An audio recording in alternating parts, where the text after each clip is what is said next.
The podcast you're about to see is from the United Against Fentanyl organization. I was asked to be a guest by CEO Paul Martin, along with Debbie Weir, former CEO of Mothers Against Drunk Driving, and Raymond Donovan, former special agent in charge of the New York district of the DEA, in addition to Ray being the lead of the task force that brought El Chapo Guzman to justice in the United States. Ray's task force captured El Chapo, had him extradited to the United States, of which he is now serving a life sentence in a Supermax prison. The things we discussed were amazing, and I'm very proud to be asked to be amongst this really fine group of individuals. And so please take a look at it, and I hope you enjoy it. Thank you. We've never seen anything like this. It's the #1 killer in the U.S. for those under 50. Many were minor children. More dead each year than 3 wars that spanned 5 decades. It's everywhere. Stopping the crisis will require unity and leadership. And welcome to United Against Fentanyl's Thought Leadership Series. My name is Paul Martin, founder and president of United Against Fentanyl. And today we're going to have a conversation with 3 leading experts on the problem of illicit fentanyl and what is a central part of the solution. In the past decade, approximately 500,000 Americans have died of illicit fentanyl or fentanyl poisoning. These are young adults, teenagers, and even young children, less than 5 years old. This means today that there are approximately 1 million parents grieving the loss of their child that died too young. Since I've launched United Against Fentanyl, since last year when we launched, I've spoken to well over 100 of these parents, mostly mothers, whose child's life was taken far too early. And besides the natural devastation and grief, the #1 comment I get from virtually every single one of them is that most parents believe it can't happen to their child.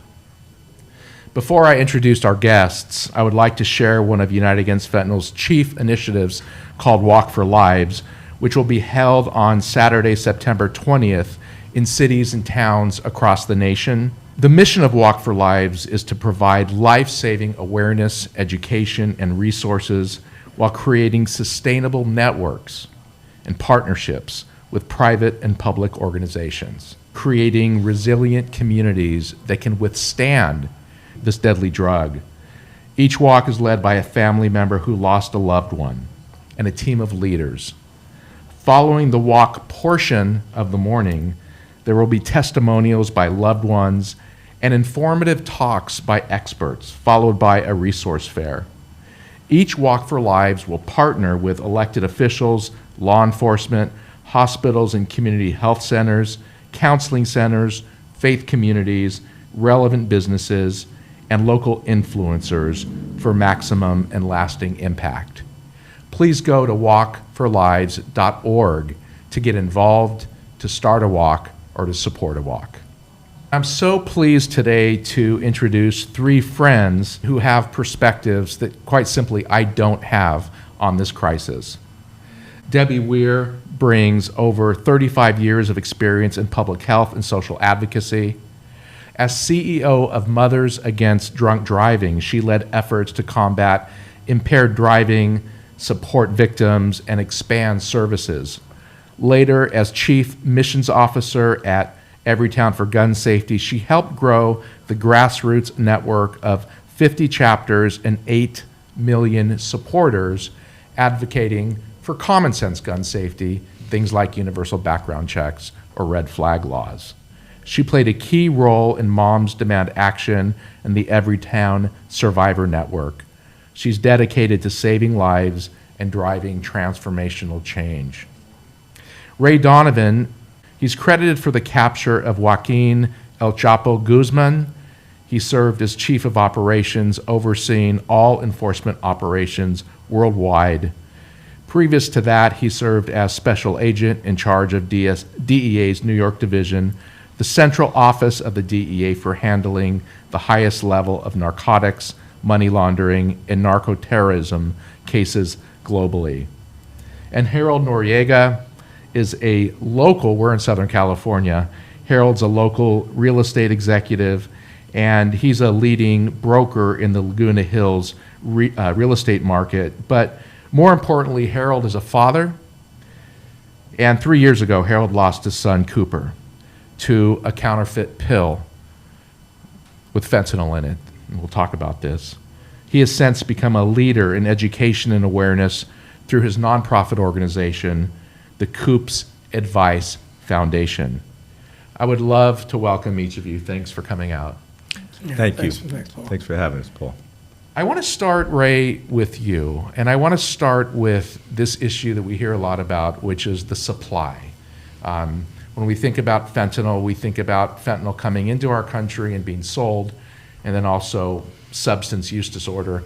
Ray, will you give us a kind of high-level summary of the supply problem? Yes, so fentanyl or synthetic opioids have really hit the U.S. market. First time it hit the U.S. market was 1991, and it was a domestic lab that was stood up in Kansas. It impacted Chicago, Philadelphia, New York. Very quickly, DEA and law enforcement was able to identify it and shut it down. Then it came up again in 2005, 2006, and it was a lab out of Toluca, Mexico that was identified as being run by the Sinaloa cartel. DEA was able to locate that and shut it down. The more recent iteration of fentanyl hitting the U.S. started in about 2012. And so from that point on till now, it has not gone away. It's only grown. And so in 2012, 2013, we started seeing fentanyl precursors primarily coming in from China into Southern California and Arizona, being smuggled south into Mexico, converted into fentanyl, and mixed in with heroin. It was called China White in the market then. 2015, DEA put out its first national alert. In 2016, we call it convergence year because that was really when the market took hold. A lot more fentanyl pills started flooding U.S. cities all throughout the nation. 2017, we took down a second fentanyl lab in Mexico that was run by Chapo's sons. In 2018, we launched Operation Sleeping Giant, which was the focus on Chinese organized crime in their role in fentanyl trafficking. Now, Chinese organized criminal groups have had a long-standing position working with Mexican cartels because of the supply chain for methamphetamine production going back to the early 90s. And so what was happening is we started seeing cocaine markets grow throughout the world. So Colombian cocaine started being shipped to Europe, West Africa. Mexican cartels started losing some of that market. So what was their primary market in Mexico? It was marijuana, it was cocaine, it was methamphetamine, and it had a brown heroin. Brown heroin wasn't good. They had black tar heroin as well, wasn't strong. And so they lost the cocaine market by and large, or it lessened, and the marijuana market started to diminish because of legalization. And so that left methamphetamine and it left opioids. So the Sinaloa cartel started adding fentanyl to their heroin to make it stronger, to increase their market sales. That led to the crisis that we're in to this day. Wow. I have so many other questions I'd like to ask you, Ray. But Debbie, we were in a call a few weeks ago and you joined some of our parents who are organizing these campaigns around the country. And I won't forget you saying this, something to the effect of, we knew with Mothers Against Drunk Driving that this was a preventable crisis. Mm-hmm. And you said you believe that this is as well. Can you elaborate on that? Yeah, and it gets into some of the macro issues, I think, of the issue. And I just want to say, number one, thank you so much for founding this organization.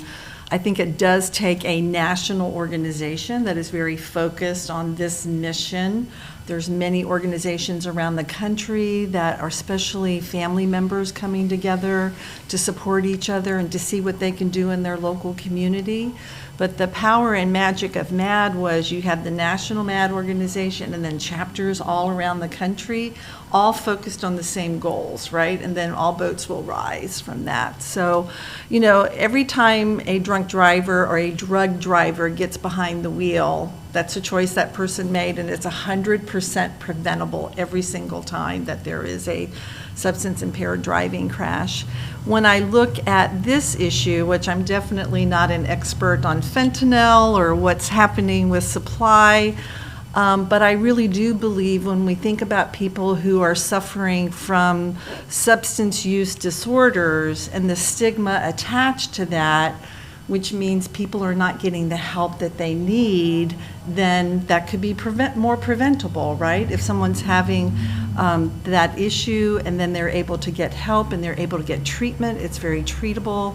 There are so many issues with insurance and not enough insurance coverage and not enough services available. But, you know, I really believe we have to destigmatize and that it's okay to say, I am suffering and I have substance use disorder and be able to get that help. But I also think from a grassroots organizing perspective, it really does take a look at here's what the problem is and what are the different facets that we have to attack that problem, right? Whether it's policy, law enforcement, what's the courts doing about it, and then also the education and raising public awareness. And that's what's so exciting about the walks, is that everywhere that that walk is going to occur, that is your greatest public awareness tool that you have, where people are coming together in those communities. Because when we first met, I was astounded and did not know that fentanyl poisonings, overdoses, are the leading cause of death for people between the ages of 18 and 45. That's more than gun violence, it's more than drunk driving crashes, it's more than cancer, I mean, it's unfathomable, and I don't think the public at large really understands those devastating numbers. Yeah, well, thank you. And Harold, we met for the first time about 2 months ago, and your son was taken, Cooper, and I say to these parents every week that despite experts like Ray and others that we know as mutual friends, nobody knows more about this issue than you and the other parents who have lost a child. Take us through, I know there's so much that you can say, but take us through just a bit of the journey that you went through with Cooper, and then what you've been doing for the last 3 or so years, if you could. Sure. Just summarizing that.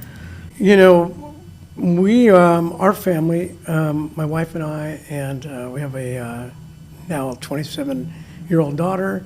At the time, Coop was 19, and he was about 2.5 weeks away from his 20th birthday. And we're a family that was very close, very open, very communicative, spent a lot of time together. It wasn't a drug family. It wasn't like we had a kid that was suffering through addiction and in and out of rehab and, you know, problemed and all of that.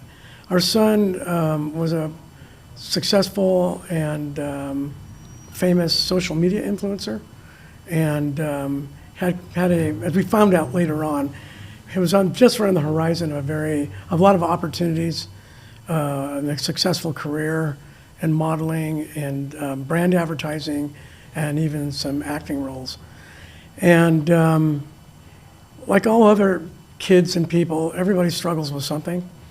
And today, we're almost 3 years since his passing, and I have to frame this because this journey has been, you know, I tell it like this: a bomb goes off in your family, and the collateral damage is, it's just, think of it like a bomb literally goes off.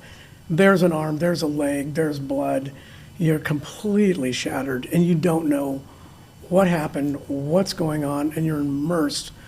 You get a call that your son's passed away. Coop was, we call it like a perfect storm. he had experimented with drugs before. He had done drugs. He had some problems with drugs, and his drug of choice was Xanax. And I also have to frame it today, which is how I frame everything today. And this is basically from about the last 6 months or so. If I knew then what I know now, things would be, we would have acted and behaved and done things differently. But as parents, you just don't know. And I've heard of fentanyl. I've heard of people dying from fentanyl. I didn't really know what it was. I had a clue of what it was from a clinical standpoint, like from end of life pain medication and treatment.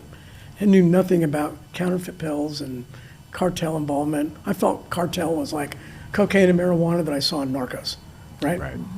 And so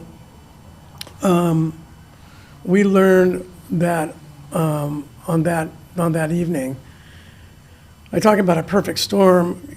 Coop's best friend, as a recording artist, was on tour, which he had been with his girlfriend for over 2 years, and they decided to take a break. And they were living together, and she had moved out. And one of the things I knew about Coop was that he just didn't like to be alone. And so he was struggling with anxiety and depression, and those are kind of like these words that are used, anxiety, depression. They seem like these catch-alls. But if you look at it, we all kind of suffer with all of this. And it's really a matter of like how you choose to deal with when you don't feel well about something. I remember we were on a trip at Greece. He was probably like 9 years old. And I don't remember this landing where everybody said, it was kind of rough. And I go, I've been through some rough landings. I don't remember that at all. But it really affected him. Mm-hmm. And he had a fear of flying. We got home, and it bothered him. And then he got prescribed a Xanax to help, calm him down. Mm-hmm. And with some people, it clicks. He liked it. So as he grew older, when he felt it didn't feel right, that was his go-to. On that night that he passed away, we found out that he was on his way to a Bible study in Burbank, and he had been taking Xanax prior to that, but wanted to get off, and tried to taper and detox on his own the previous 3 days.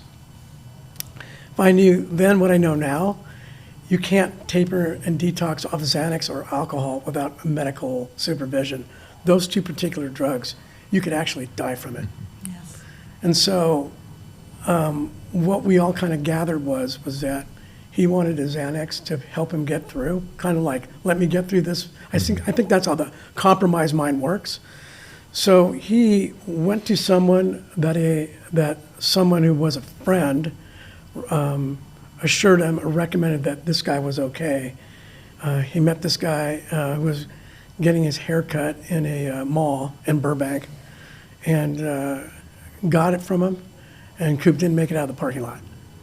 And it was all fentanyl. Mm-hmm. We found out 6.5 months later. Wow. And so initially the coroner had reported it as an accidental overdose, and since then there are 6 people in federal custody related to his death, 2 particularly accountable for his death, that distribution, et cetera, that results in death. Awaiting trial in August, upcoming. And so we're also trying to change the vernacular that these aren't overdoses, these aren't accidental, these are fentanyl poisonings. Mm-hmm. Especially when you have people, that 6 of them that would be accountable for this. Mm-hmm. So since then, been thrown into this space like tossed off a boat in the middle of the ocean, had to figure how to survive and swim, but also felt, because of Cooper and God, that for some reason we were led that there's things that we need to do to help as much as we can other parents to avoid experiencing what we've experienced. I don't know why, but that's the space we're in today. Wow. Thank you for all that you're doing. And I just want to say, you said this over and over again, it's those coulda, woulda, shouldas, right? Like a parent cannot protect their child 24 hours a day. We're not with them all the time, and those coulda, woulda, shouldas can really just really weigh you down, but that's probably also your motivation why you and your family are doing what you're doing, too. Well, my son was in a space, it was a social media space, where he had several million followers, and he created a space right before he passed away on the Discord platform, where still today, there's a little over 174,000 kids on that daily, sharing their feelings about addiction and mental health. And it's interesting, what taught me is like, they're looking to speak to someone. And who do they talk to? I know that it's not easy to talk to your parents. And like I said, we had a great relationship, but I've learned this. Your kids will tell you on the best day, on the best relationship, 99%. Yeah. But they're not going to tell you that one thing because they don't want to disappoint you and hurt you. But they need to talk to somebody. And it's not always a therapist or a doctor or an adult, but they're talking amongst themselves in this space, and they're getting love, hope, and encouragement. So it's showing us how much of a need that is. So as much as we can communicate to others, maybe it helps other people make different choices, and so the bomb doesn't go off in somebody else's family. Right, yeah. You know, it's interesting. One of the things that we've learned with United Against Fentanyl, and Debbie, you touched on it, despite heroic, unrelenting, unbelievable work by public entities like the DEA, One Pill Can Kill, the CDC, private state parent groups, Super Bowl ads, still overwhelmingly, most people do not understand this. Ray, speak to the laced into other pills part of this, because that's something that so many people are confused about. Cooper thought he was just taking a Xanax to get through his, but it wasn't Xanax. Why would the cartels do this? Right. So first time we saw fentanyl pills was in September of 2015. A plane crash in Yucatan, Mexico. There was 27,000 fentanyl pills. That's a lot. Never saw that prior to that. And so And were these the M30s? this was the M30s. They were different colors, but it was the first time we've ever seen it. Was that instance. Now, from that point on, fast forward to 2016, we started seeing millions of pills. So what was the reason behind it? The reason behind it was money. It was so lucrative. At that point in 2016, one pill could be sold for $30 in places like the Northeast. Today, one pill is $1, right?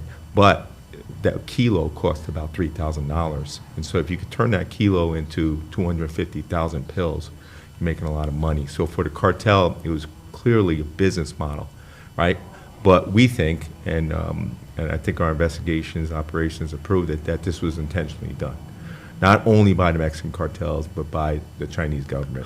We know last year I testified before Congress in April, where we openly said, as part of a 6-month investigation, that the Chinese government, PRC and CCP, was subsidizing the exportation of fentanyl and fentanyl derivatives into the United States and into Mexico for distribution. Hasn't stopped to this day. So when we say that this is intentional, it isn't. It's clearly intentional, but it's not just the most obvious. It's not just the Mexican cartels. It's also China. And so why? First of all, from a Mexican cartel perspective, it's money. Unbelievable amount of money. They're not depending on crops. Right. It's easy the to weather. produce. Right. It's so easy, synthetic, limitless supply of chemicals. The turnaround is so fast. The money is so lucrative for them. And the markets here in the United States. But behind them is the Chinese organized crime in Mexico, but also the Chinese government. And why would they put fentanyl in a Percocet, a Xanax, an Adderall? These are Right. pills that you would not be able to tell. Cooper did not know the difference when he got the Xanax. It looked exactly like a Xanax. I've had so many people ask me this. Sure. Are they just trying to murder people? Right. Well, I mean, again, what we saw is this. It goes back to what I said when we first started talking about. They lost the cocaine market, right? By and large, cocaine went worldwide, and so they had the meth market already. So they had a stimulant. By the way, they started pressing meth into Adderall pills, Yeah. fake Adderall Right. pills, and selling them as if it's an Adderall. It's not, clearly. Well, same thing now. You have a depressant. They started pressing the pills into opioids.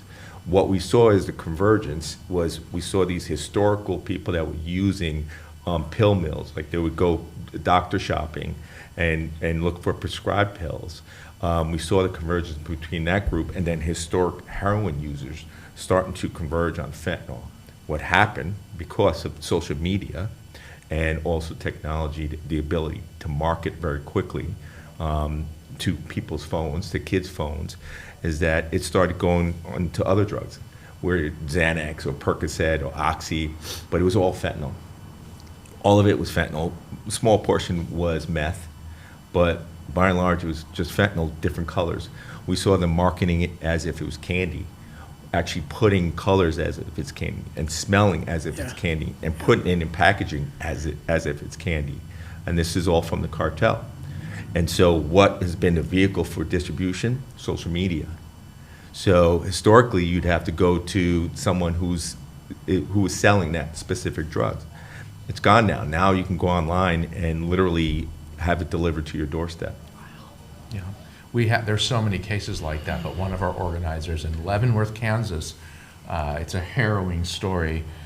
His 14-year-old, you've heard this story 100 times, right? Different than Cooper's. This was a normal 14-year-old doing what we might have done when we were 14 years old, like dad's gone, I'm going to have a shot of whatever he has, right? Kids play around, they experiment. So he went on Snapchat, he bought this Percocet pill, then he proceeds to go on FaceTime with his buddies to show himself, hey, look, I'm going to get high. Kid never took a drug in his life, and proceeded to die in front of his friends. It's unbelievable. On face. And that's a story that's been told from different people, Yeah. time and time again. Yeah. Debbie, when you think of, I'm just curious, I've never asked you this question, but when you hear this part of it, where does your mind go? Because we're talking about something so different. And I just, before I ask you, I need to say to those watching, there are essentially two types of deaths, if you will. Right. There are people that, when I got introduced to this in New Mexico, there are fentanyl users. They know they're using fentanyl. They don't use heroin anymore. Fentanyl's an opioid. It's cheap, it's accessible, it's a great high. And so you have this population of millions of people using fentanyl now in the same way people used to use heroin. But then you have this other group that is experimenting. They're kids being kids. And then you have a group kind of in between, people that have struggled to a degree with substance use disorder, like Cooper, but they weren't living on the streets as junkies. We don't call them that, but people would. Or they're not like this boy Cruz, who just was trying a pill for the first time. They're in between. But where do you go when you hear about the complexity of this? Yeah, well, even when you think about, at MAD, the mission was to end drunk driving, but it was also to prevent underage drinking, right? Because 4,500 young people under the age of 21 die every year due to underage drinking, like alcohol poisonings, falling, hitting your head. That education is so important. So two buckets, I would say. Number one is, this is a nonpartisan or bipartisan issue, right? Everybody should care about this. It's not controversial at all. It is, here's the data, here's the dying. So I think one is, what are you doing from a policy perspective? How are you working with law enforcement so arrests are made? What's happening through the court system?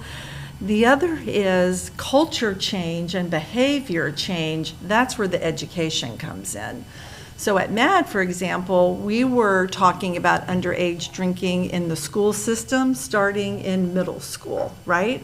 And then we had a program developed at Penn State University by Dr. Robert Teresi that was called The Power of Parents, Like, parents, how are you talking to your kids about this? What kind of parent are you? There's different kinds of parents, different communications. If you're authoritative, this is how you can talk about it. If you're more laid back, this is how you can talk about it. But I really think it takes the school systems, the teachers, the coaches, whoever those adults are in our kids' lives need to be talking about this. You know, because one pill, pill kills people. And they need to be educated. Yes, Because even the teachers and the parents. Yes. I'm still amazed how many adults with kids have no clue about this. I just don't really know the degree of what I called the minefield. It's a minefield. And it's not a matter of if, it's a matter of when. And they just don't know. So I'm not trying to be condescending about it. It's like, hey, wait a minute, I'm trying to be cautious about it. Let me help you understand this because it's that serious. I think kids are starting to understand this now. They're getting fearful of it. But we've got a long way to go. Okay, so on that, and I'm thinking of this as I'm speaking it, stigma-wise. Yes. Yeah. My kid is on drugs. Stigma. My kid drinks at parties with friends. There is a problem there. Yes. But I want to say, I want to ask you something. MAD changed culture. Yes. Today, I have 3 kids in their 20s. Mm-hmm. When I wasn't a big drinker, but when I was a teenager, a lot of people drink and drive, and I think we all would recognize that. Nowadays, the teenagers do not drink and drive overwhelmingly. They have Uber.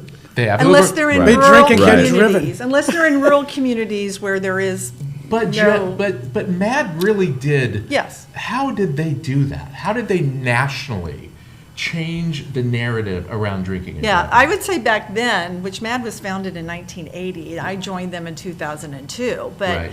there is what we called back then, MAD had a roadmap, and here's the roadmap, how we're going to attack this. Now people say playbook, right? So the Right. playbook. Right. It is, again, what are you doing policy-wise, right? And then what are you doing in local communities? And that's where the organizing and building that grassroots, it's building a movement. MAD built a movement that now 50% less people are killed in a drunk driving or a drug driving crash, right? So it's like, what are you doing locally in communities? What are you doing at the state level? Is this on the list? Is this on the top 5 list of governors, mayors? And then federally, you have to do local, state, and federal. And raising the issue up so that everybody can focus on it. Because, you know, our legislators, governors, mayors, police chiefs, senators, representatives, they all have competing priorities. Like, there's a long list of issues that America is suffering from. Gun violence is going up and, the economy. So how do you raise it up enough that then everybody is focused on it? And it is on that list of, yes, we need to focus on this. And MAD had a walk, I think. Oh, yeah, we had a walk. MAD has a walk called Walk Like MAD. And again, lots of nonprofit organizations do walks. It helps to raise money. Your walk is not about raising money this year, right? It's about raising awareness. Right. And I'll say the other thing, and I think about you, and I'm looking at you, and thinking about your wife and your daughter too, but MAD had those victims and survivors, the bereaved family members, loved ones, those who were injured but survived, coming together. And when you go on Capitol Hill or in Sacramento, and you have loved ones carrying pictures of their kids, their loved ones, to say, I don't want this to happen to anybody else, right? And I'm your constituent, and this needs to be a priority for you. And then to Ray, what is it that we can do? Like, how do we break that supply chain, right? Mm-hmm. That's a different issue than with alcohol. It's legal, right? But then also in changing the culture, it's like, how do we talk to the restaurant associations? How do we talk to bars, taverns about, do you train your staff? Do they cut somebody off? I mean, all of that education also helps to change that cultural change over time. Ray, you told me, and I think you said it again today, when you were in D.C. and you guys are getting this information about this new drug coming in, and that's your DEA, and you put out a memo or a wire to all law enforcement. That's right. Marshals, cops, sheriffs in the U.S., That's been a decade.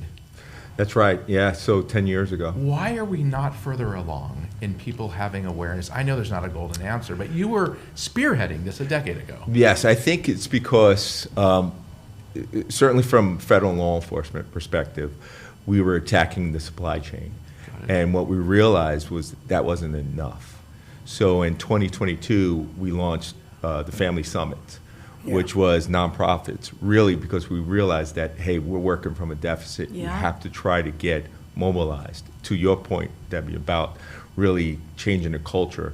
Once we did that, it started growing nationally. And I think we're not there yet, but certainly more people are aware of the dangers. Not enough, because there's plenty of people, to your point, Harold, about, I speak to parents all the time, they have no idea.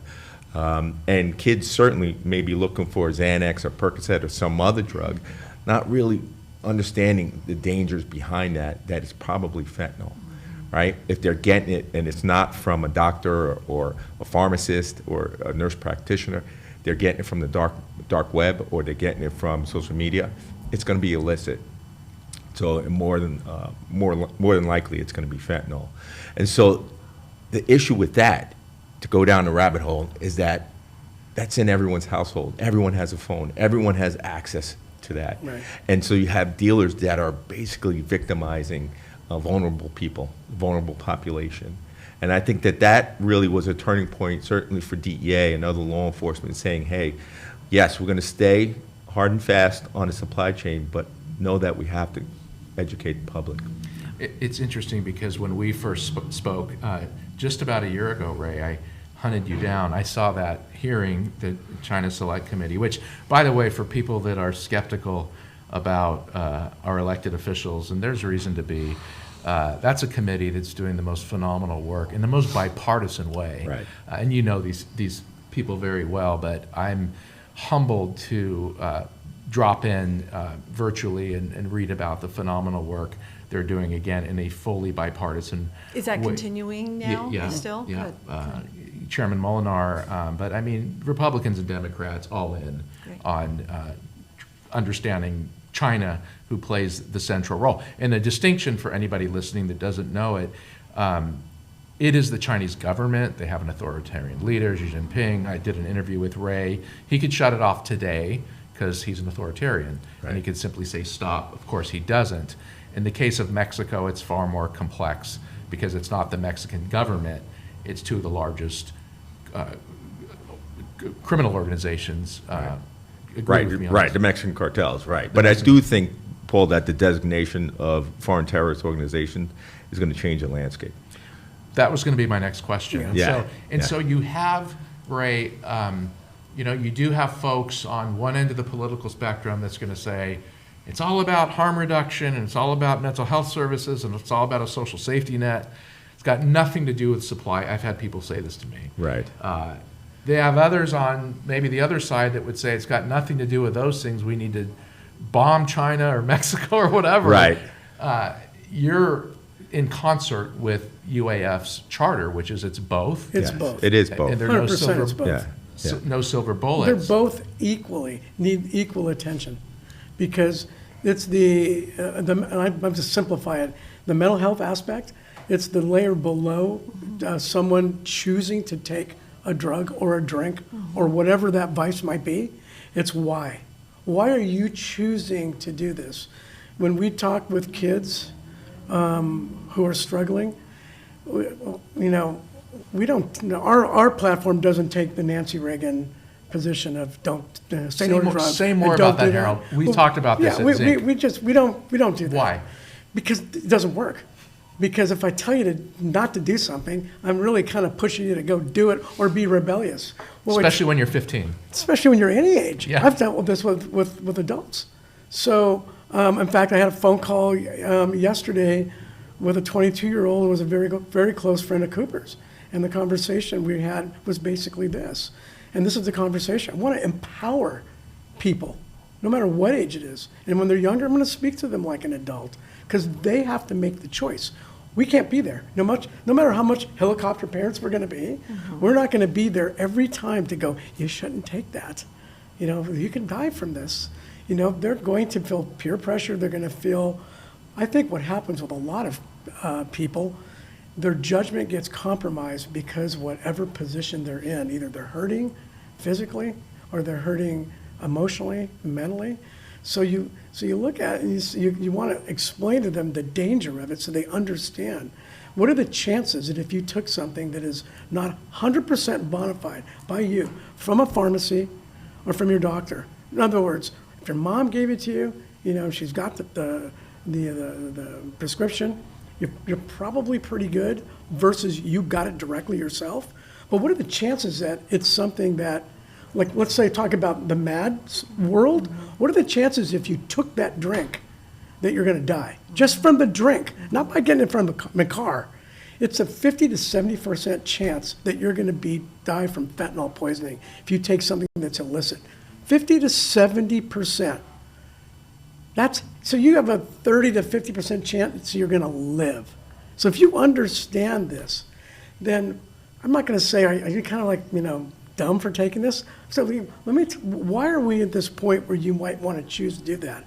Because very simply, you have the choice to make a negative and an unhealthy choice, or a positive and a healthy choice. Mm-hmm. And what does it stand to reason that as we talk, that maybe the healthy and positive might be better, because there's not a 50 to 70% chance you're going to die from just playing over in this minefield.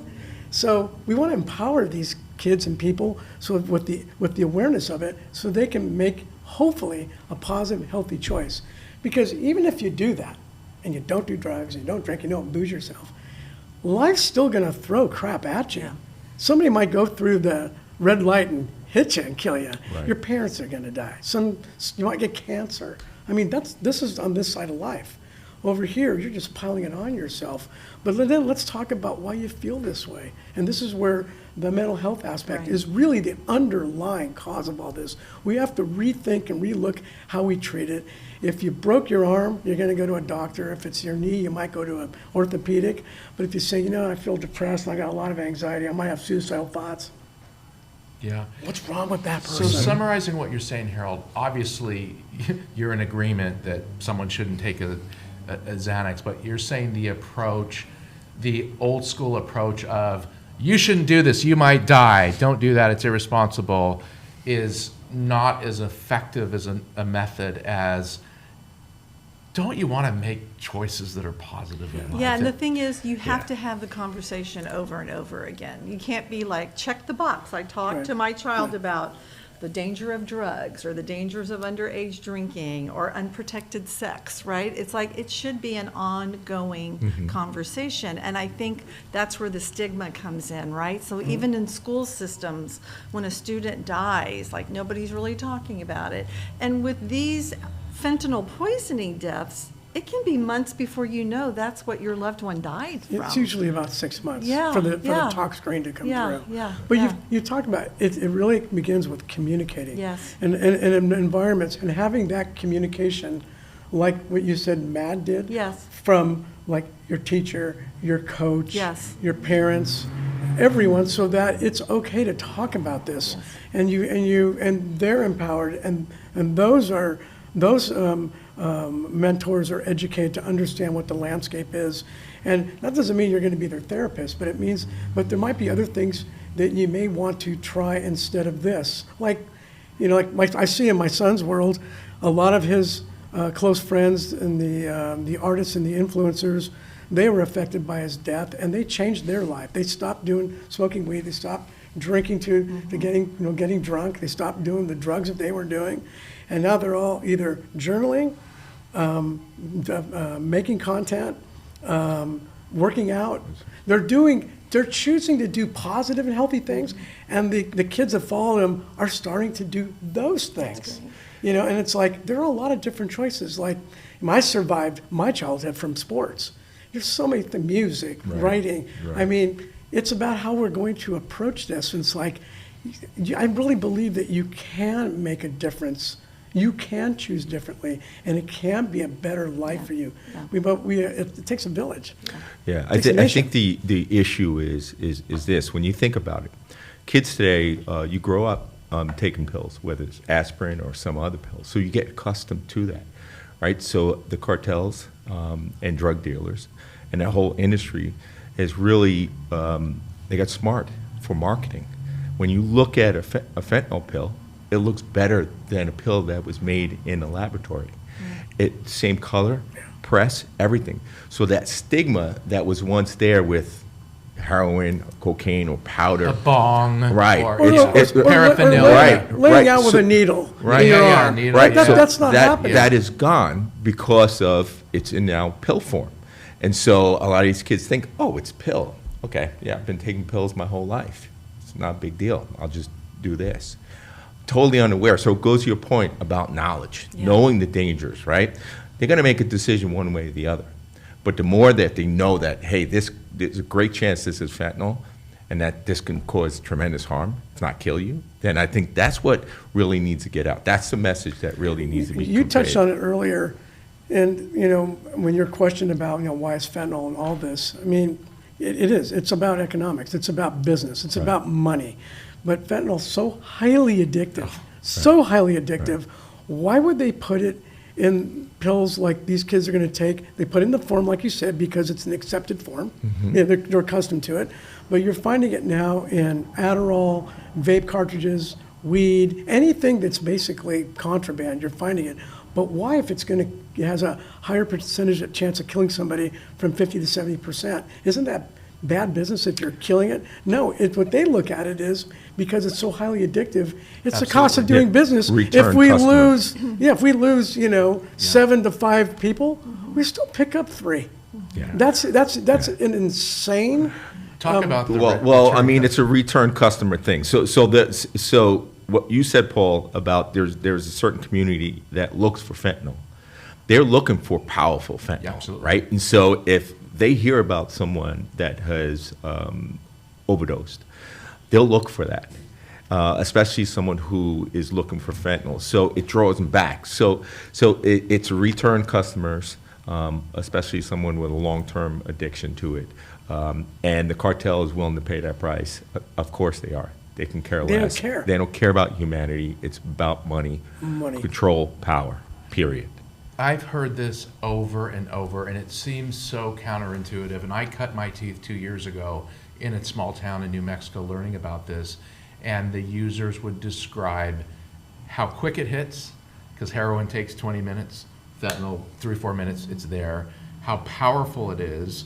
It's kind of like if you're an alcoholic and you're drinking straight bourbon and someone hands you a Michelob It's Light. like a shot. Yeah, you're just, it's A not going to white get you lightning there. shot. But that point, Ray, and this seems counterintuitive, but if your dealer, you were maybe addicted to Oxy during the pharmaceutical crisis that we had, and you're getting Oxy, and your dealer's now giving you Oxy that's got fentanyl in it, but a buddy gets some Oxy that's more powerful, Right. you're going to go buy it from the other dealer. Absolutely. And this is such a massive issue that I hear about all the time. People think the cartels just want to murder people. No, if you have a dealer that's got better stuff, you're going to go buy from that dealer. That's right. And that's such a huge part of this. Ray, I want to talk to you just quickly because, of course, fentanyl is a kind of a species that is the synthetic drug transformation that the Right. globe's going through,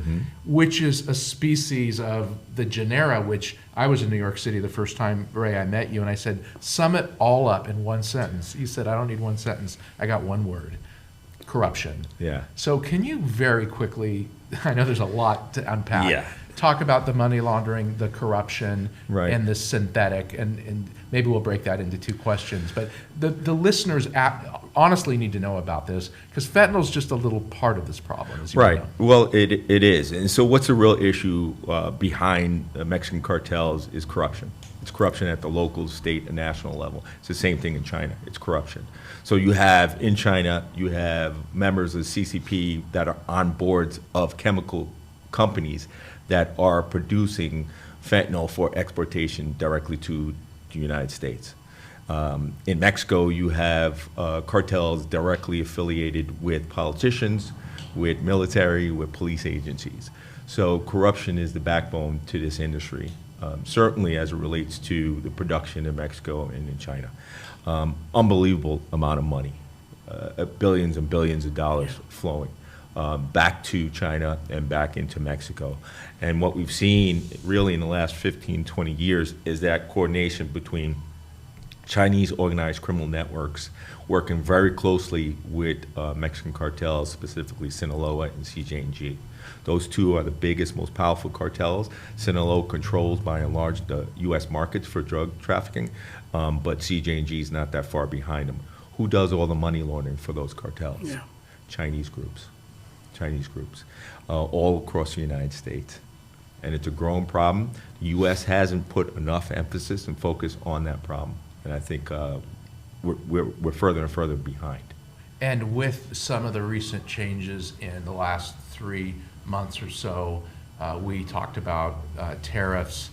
We also talked about WMD, which is something completely different, but terrorist organizations. Can you talk more about how, I forgot to ask you, you have seen a causal relationship between supply, and you talked about China in, when was it? During COVID.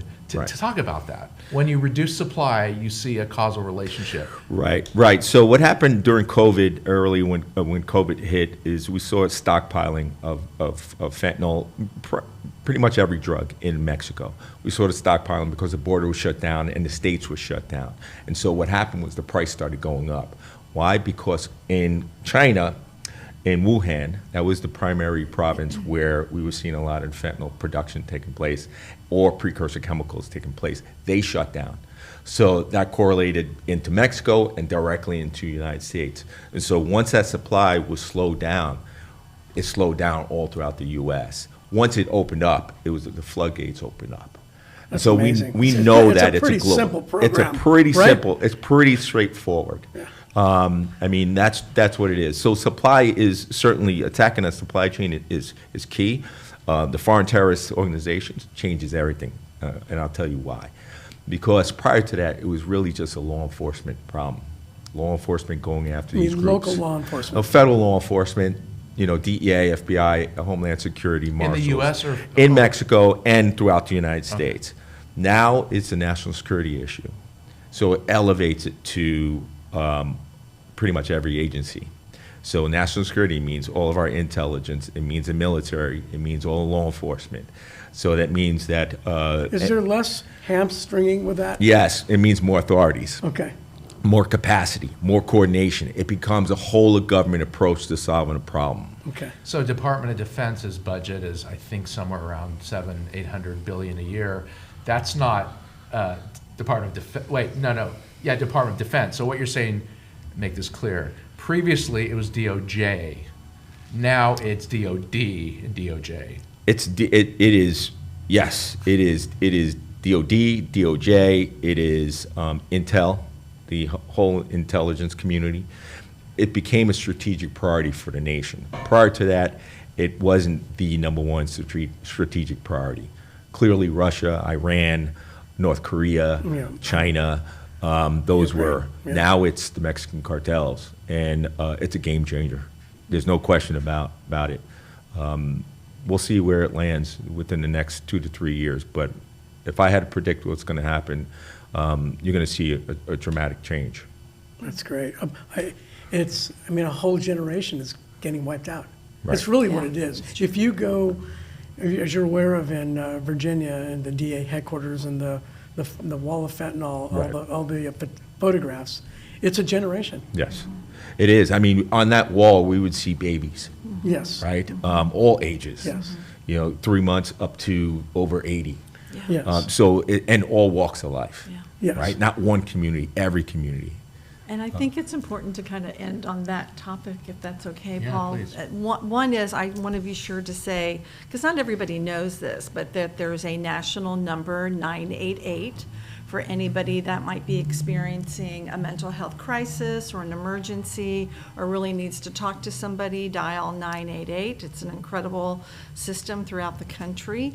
And then also when we talk about, you have founded this organization and you want to build a movement, and again, that's state, local, federal, schools, families, churches, synagogues, whatever, everybody becoming more informed about this, is for families like your family and everything that you're doing. There are families all over the country that are trying to make a difference, and that's a healing tool for people. It's a healing tool. And when you talk about your life was exploded and the trauma of that, it's powerful to know I'm not helpless. There's something that I can do, and I feel like that's our moral obligation as an organization to be sure that we keep that in mind, and that is part of the foundation, which I know you feel the same way. So, Well, it's been an honor. We could talk for many more hours, but Harold, thank you. It's been a joy to get to know you a little bit in the last few months, and advisory board members, Debbie and Ray. It's always great to learn and to be with you. And thank you for watching this episode of United Against Fentanyl's Thought Leadership Series.